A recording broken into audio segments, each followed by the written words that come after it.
I've had people come up all the time and tell me, I'm amazed at what you can do. Betty and Martin Clark met more than 60 years ago. He, young and quickly moving up the ranks of the Air Force. She's pretty well hung up on me. The one who would move the young staff sergeant toward the altar. And he was always around, and I ended up marrying him because I didn't know what else to do with him. In civilian life, the family was growing and growing fast. So was his dream of owning a farm. That was my dream. I wanted to be the second largest farmer in Lonoke County.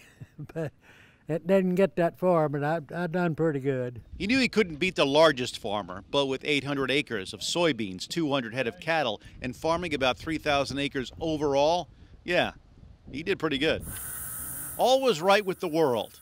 And you know that this is where a story like this tends to take a turn. And it's never a good one. Had my accident. Things happen in your life every day. And so you have to adjust. If it's bad, you have to adjust to it. If it's good, you still adjust to it. His accident? He went to unjam a hay baler. The machine grabbed an arm, and then the other. He tried to pull loose. The machine pulled harder.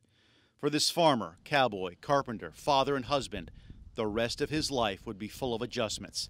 Tasks we tend to take for granted took precise calculations. A lady came to me after we had ate, and she said, I'm just amazed at how you can eat peas with a fork. The fact he survived is amazing. The fact he thrived, even more so. You know, you either go on or you quit, and I wasn't about to quit. But while he never quit, slowly things changed. Betty would stay home when she feared his moods were lower than low. One day, when he felt he was losing his grip, he knew who he needed to hold on to. And so I just went in and called. I said, you better come home. But that was one day. I had maybe 2 or 3 of them in the last 35 years, but oh yeah, that's somebody, your partner's got to be there when you need them, especially. At one point, to make a living, he became a truck driver, something he was told he couldn't. And I had 2 or 3 doctors, orthopedic surgeons, that turned me down. They wouldn't even talk to me about giving me approval to drive. But he proved them all wrong. And one day, driving his truck onto a friend's farm full of horses, his old passion and current profession met head on. In between them, a small stick of dynamite. You're in trouble when you're driving and the wheel goes past you.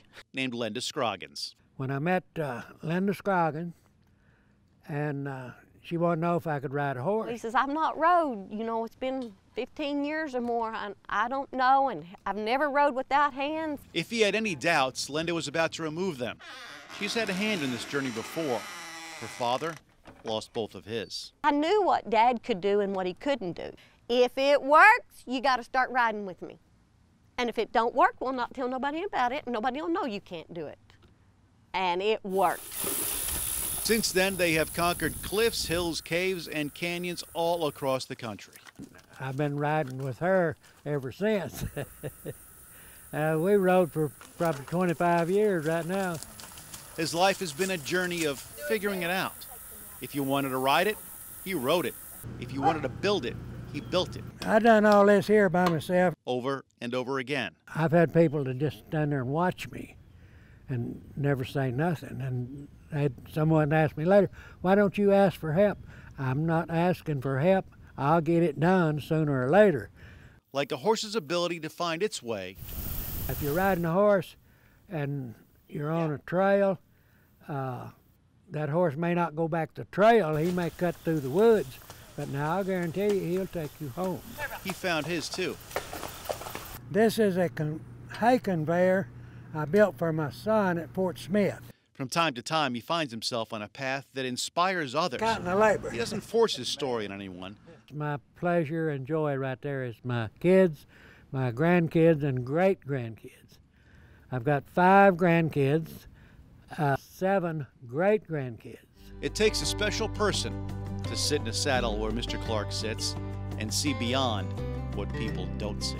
I look back on it now and I said, you know, it wasn't a bad thing. It was something that happened and I had to go on. I went on with it.